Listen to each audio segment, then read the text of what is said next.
तो इसलिए ज्यादा हमें खुशियां मनाने की जरूरत नहीं है। ठीक है, जो Biden is known to be a friend of Pakistan, लेकिन बड़े मुल्क तो हमेशा अपना इंटरेस्ट देखते हैं कि पाकिस्तान को अभी अच्छी तरह पता चल गया है कि अमेरिका के और हमारे ताल्लुकात ट्रांजैक्टिव हो सकते हैं, स्ट्रेटेजिक नहीं हो सकते। Right, this has been proved again and again. Strategic partner तो जनरल साहब वो इंडिया को ही मानते हैं ना, वो पाकिस्तान को तो एक वो पुतला मानते हैं कि उसका स्ट्रिंग इधर उधर हिलाया और उसके बाद वो काम होना स्टार्ट हो गया। कि जो बाइडन उनके अहम ओहदों की फहरिस्त है उसमें बहुत सारे भारतीय लोग मौजूद हैं। अमेरिका के नए राष्ट्रपति जो बाइडेन ने राष्ट्रपति पद का पदभार संभाला। इसके पहले वाले राष्ट्रपति डोनाल्ड ट्रंप भारत और भारत के प्रधानमंत्री नरेंद्र मोदी के प्रति एक विशेष लगाव रखते थे। इस कारण पाकिस्तान को ज्यादा ही दबाव महसूस कर रहा था। अब नए राष्ट्रपति के आने से पाकिस्तान में यह कयास लगाए जा रहे हैं कि क्या जो बाइडेन भी भारत के साथ ट्रंप के रास्ते पर ही चलेंगे या उनका भारत और पाकिस्तान के प्रति बराबरी का रुख होगा। कि किसी देश की विदेश नीति इस बात पर निर्भर करती है कि वह देश आर्थिक रूप से कितना मजबूत है।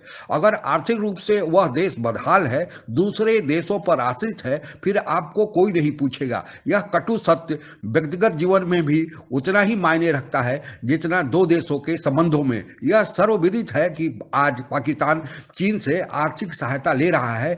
जो पहले अरब देश सऊदी अरबिया, यूएई आदि पाकिस्तान को भरपूर आर्थिक मदद कर रहे थे, अब उससे पीछा छुड़ाने में लगे हैं। इसका कारण है पाकिस्तान की ढुलमुल विदेश नीति। पाकिस्तान दूसरे देशों से कर्ज भी चाहता है, चौधरी भी बनना चाहता है और फिर उन देशों को मुखालफत भी उन देशों से करता है। आज की तारीख में केवल चीन ही ऐसा है जो पाकिस्तान को आर्थिक मदद दे रहा है, पर यह भी जग जाहिर है चीन किसी को कर्ज देता है तो उससे 4 गुना वसूल करता है। और श्रीलंका का हबन पटोटा बंदरगाह जो आज के चीन के पास गिरवी रखा है, इसका एक ज्वलंत उदाहरण है।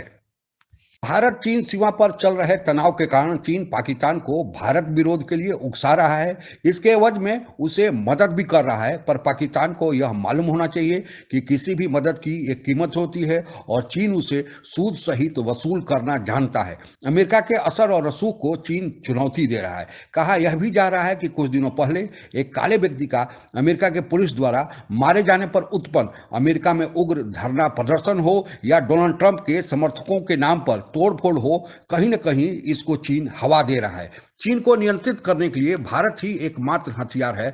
ऐसा नहीं कि भारत चीन से विवाद अमेरिका के कहने पर किया है, बल्कि चीन का जवाब देना भारत के लिए मजबूरी हो गया था, क्योंकि चीन को यह भ्रम हो गया था कि वह भारत से शक्तिशाली हो गया है और आज वह सुपर पावर है तो कुछ भी कर सकता है। पर यह भूल गया था कि उसका पड़ोसी भारत उसके इस भ्रम को तोड़ने के लिए काफी है। चीन को सबक सिखाने के लिए भारत अकेला नहीं बल्कि विश्व के अन्य देश भी भारत के साथ कंधा से कंधा मिलाकर खड़े हैं। इस हेतु 4 देशों ने तो, जिसमें भारत के अलावा अमेरिका, ऑस्ट्रेलिया और जापान शामिल है, एक क्वाड नामक संगठन भी बना लिया है और चीन को जमीन के रास्ते ही नहीं बल्कि समुद्र के रास्ते भी साउथ चाइना सी में घेराबंदी की तैयारी पूरी हो गई है। अभी यह वक्त है कि पाकिस्तान संभल जाए, आर्थिक दृष्टि से आत्मनिर्भर बने, फिर उसकी पूछ स्वतः विश्व मंच पर बढ़ जाएगी। लेकिन जब तक वह भारत से मुकाबला करने का, बराबरी करने का ख्वाब देखते रहेगा और अपनी बदहाली को कर्ज लेकर छुपाते रहेगा, तब तक पाकिस्तान की पूछ होना विश्व मंच पर संभव नहीं। आज के लिए बस इतना ही।